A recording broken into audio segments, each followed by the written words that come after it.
వీరందరిపైన కూడా విచారణ అయితే మాత్రం చేపట్టబోతున్నారు. ఎవరెవరు ఏం చేసి ఎలాంటి కంప్లైంట్స్ వచ్చి ఆ కంప్లైంట్లో ఉన్నటువంటి వాస్తవాలేంటి అనేటువంటి విషయాలను కూడా పరిశీలించేటువంటి పరిస్థితులు మనకు స్పష్టంగా కనిపిస్తున్నాయి. అందులో భాగంగానే ఇటు ఇప్పటికే జరుగుతున్నటువంటి విచారణలతో పాటుగా ఇటు టీటీడీ అంశాలు కావచ్చు లేదా ఐఎన్పిఆర్ సంబంధించినటువంటి అంశాల్లో వీరెవరైతే ఫిర్యాదు కంప్లైంట్స్ వారి మీద వచ్చాయో ఆ అధికారుల వ్యవహారం పైన కూడా విజిలెన్స్ దృష్టి పెట్టబోతున్నటువంటి పరిస్థితుల్లో సో ఈ విచారణలు ఆదేశించడం పట్ల దీన్ని కూడా కొంతమంది రాజకీయం చేసేటువంటి ప్రయత్నం చేస్తున్నారు. దీనికి సంబంధించినటువంటి అంశాలపైన కూడా కక్ష సాధింపు అనేటువంటి కామెంట్స్ అప్పటికే ప్రతిపక్షాలు స్టార్ట్ చేస్తున్నాయి. రమణ సూటిగా చెప్పండి, దీనిపైన ప్రతిపక్షాలలో ఏ రకమైనటువంటి స్పందన వస్తుంది? ఇలాంటి విచారణల నేపథ్యంలో మొత్తం వ్యవహారం బయటపడేటువంటి పోతోందనేటువంటి భయం ఏమన్నా కనిపిస్తోందా?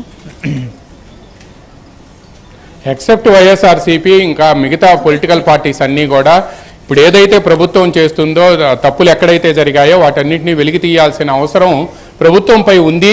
అందువల్లనే కదా ఈ గత ప్రభుత్వాన్ని మార్చి ఇప్పుడు కూటమి ప్రభుత్వాన్ని అధికారంలోకి తీసుకురావడానికి కారణం ఏంటంటే గత పాలన అంతా కూడా అవినీతిమయంగాను నిబంధనలకు విరుద్ధంగాను అక్రమాలమయంగా మారిందనే ఉద్దేశంతోనే రాష్ట్రంలో ఎప్పుడూ లేని విధంగా 164 సీట్లతో కూటమిలో ఉండే 3 పక్షాలను కూడా గెలిపించారు.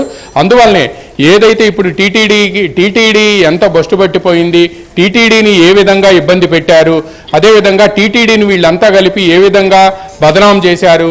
టీటీడీ అంటే దాదాపుగా తిరుమల తిరుపతి దేవస్థానాలకు వెళ్ళాలి అంటే ఇంటి దగ్గర నుంచే మొక్కులు చెల్లించేందుకు భక్తిభావాలతో వెళ్తారు, ఆధ్యాత్మిక చింతనతో వెళ్తారు. అటువంటి పరిస్థితిలో అక్కడ టీటీడీనే ఆ విధంగా నిబంధనలకు విరుద్ధంగా వ్యవహరించారంటే తప్పనిసరిగా అది భక్తుల సెంటిమెంట్కి సంబంధించిన అంశం. తప్పనిసరిగా ఇటువంటి దర్యాప్తు జరగాల్సిందేనో అని చెప్పి కూడా ప్రతిపక్షాలు కోరుకుంటున్నాయి. Srihari. Right, thank you Rama Rao, thank you Dinesh. ఇది మొత్తానికైతే మాత్రం ప్రభుత్వం ఎవరైతే ఫిర్యాదులు వచ్చాయో వారికి సంబంధించిన విషయం పైన ఆయా విభాగాల్లో ఏం జరిగిందనే దానిపైన లోతైన విచారణ అయితే మాత్రం స్టార్ట్ చేసింది. ఎలాంటి విషయాలు వెలుగు చూస్తాయి